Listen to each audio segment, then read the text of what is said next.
আজ রবিবার 22শে কার্তিক 2025 সালের 9ই নভেম্বর। মীন রাশি, মীন লগ্ন, পাইসিস সাইনের জাতক জাতিকাদের আজকের দিনটি কিন্তু এক প্রকার বেশ কাটতে চলেছে।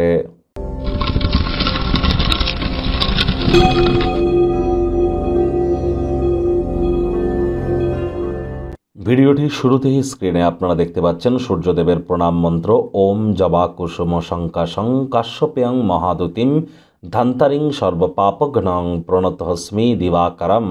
এটি আপনারা আজ চেষ্টা করুন সকালবেলা ঘুম থেকে উঠেই সূর্যদেবকে প্রণাম করে 7 বার এই মন্ত্রটি জপ করে দিন শুরু করার। আজ ভুলেও ব্ল্যাক এবং ব্লু, কালো এবং নীল রঙের ড্রেস যেন পরিধান করবেন না। দেখুন, সরকারি চাকরিজীবী যারা আছেন, যারা রাজনীতিবিদ, নেতা মন্ত্রী যারা আছেন, পলিটিশিয়ান যারা আছেন, একই সাথে যারা ম্যানেজমেন্টের কাজ করছেন, যারা লিডারশিপ কোয়ালিটিস নিয়ে কাজ করছেন, যাদের কনফিডেন্স অত্যন্ত গুরুত্বপূর্ণ, যাদের ক্ষেত্রে রেপুটেশন অত্যন্ত গুরুত্বপূর্ণ, বা ভাইটামিন ডির যদি অভাব হয়ে থাকে, এ সব কিছুর কারক তত্ত্ব কিন্তু সূর্যের হাতে আছে। এবার সূর্যের রেমেডির জন্য আপনারা হয়তো, যাদের সূর্য খারাপ তারা হয়তো চেষ্টা করবেন যে হ্যাঁ, সূর্যকে মজবুত করবার জন্য আমরা একটি রুবি পরে নেব, কিন্তু এটা পড়লে আদৌ কি কোনো কাজ দেবে? দেখুন, ওয়াশরুম তো রাহুর জায়গা, আর রুবি পরে যদি আপনি ওয়াশরুমে যান তাহলে রাহু এবং যে সূর্যের কম্বিনেশন কিন্তু কনজাংশন তৈরি হয়ে গেল, যার ফলে গ্রহণ দোষও কিন্তু তৈরি হয়। আর এছাড়াও অ্যাকচুয়াল কিন্তু জেমস্টোন পরার আলাদা নীতি রীতি পদ্ধতি আছে। একই সাথে আপনাদেরকে বলবো, যতই আপনারা জেমস্টোন পরুন না কেন, সূর্য কিন্তু আমাদের পিতার সাথে কানেক্টেড। পিতার মুখের উপরে যদি তর্ক করেন, পিতাকে যদি অসম্মান করেন, যতই সূর্যের রেমেডি করুন না কেন সেটি কিন্তু কোনো কাজেই আসবে না। ভাগ্য মিটার আজ আপনাদের বলছে 7.5 আউট অফ 10। ভাগ্য আপনাদের অনুকূলেই থাকবে। কর্মজাগতিক ক্ষেত্রে আপনাদেরকে একটু সাবধানতা অবলম্বন করেই চলতে হবে।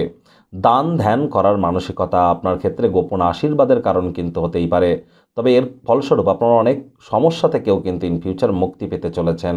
বিশ্বাসের অভাব, মাত্রা অতিরিক্ত লোভ, অহংকার, ঈর্ষা এবং ভয়, এগুলিই তো মানুষের পতনের মূল কারণ। আজ অর্থগত ব্যাপারে আয় ইনকাম তো বাড়বে, তবে খরচও বাড়বে, যার কারণে সঞ্চয়ে কিন্তু ঘাটতি পড়তে পারে। যদি আপনার মনে হয় যে বিশ্বের ভিড়ে আপনি হারিয়ে যাচ্ছেন, নিজের জন্য সময় বার করুন, সেই সময়টিতে ব্যক্তিত্বের মূল্যায়ন করে কাটান। রাজনীতিবিদ যারা আছেন, জনসংযোগ বৃদ্ধি করুন। হার্ডওয়ার্ক, কঠোর কায়িক পরিশ্রমের কোনো বিকল্পই কিন্তু নেই। রবিবার হলেও অনেককে কিন্তু অফিসে যেতে হয়, কম কথা বলে কাজ বেশি করুন। রাজনীতিবিদ যারা আছেন আপনাদেরকে বলবো হার্ডওয়ার্ক করুন। শিক্ষার্থী বিদ্যার্থীরা যে কোনো প্রকার পরীক্ষা প্রতিযোগিতায় সফলতা অর্জন করবেন। উচ্চশিক্ষার জন্য যারা বিদেশ যাত্রার কথা ভাবছিলেন, ভাগ্যদেবীও আজ আপনাদের পক্ষেই আছেন। সন্তান সন্ততি থেকে থাকলে তারাও তাদের কৃতিত্বের দ্বারা আপনাদেরকে গর্বিত অনুভব করাবে। হাউসওয়াইফদের জন্য দিনটি এক প্রকার বেশ। প্রেমিক প্রেমিকা, স্বামী স্ত্রী উভয়ের ক্ষেত্রেই বলবো ফুল ফুটুক আর না ফুটুক, আজ আপনাদের প্রেমের বাগানে বসন্ত। দিনটিকে যতটা সম্ভব রোম্যান্টিক করে তোলা যায় সেই প্রচেষ্টাই তো আপনাদের জারি রাখা উচিত। অবিবাহিতদের বিবাহের যোগ পরিলক্ষিত হচ্ছে। যারা প্রেমে পড়েননি তাদের জীবনে স্বপ্নের নারী বা পুরুষের আগমন আজ কিন্তু হতেই পারে। একটু প্রচেষ্টা আপনাদেরকেও করতে হবে। শত্রুপক্ষ, বিরোধী পক্ষ আজ খুব একটি শক্তিশালী থাকছে না। আজ গৃহের পরিবেশ এক প্রকার শান্তিপূর্ণই থাকতে পারে, যদি আপনি শান্তি স্থাপকের কাজ করেন।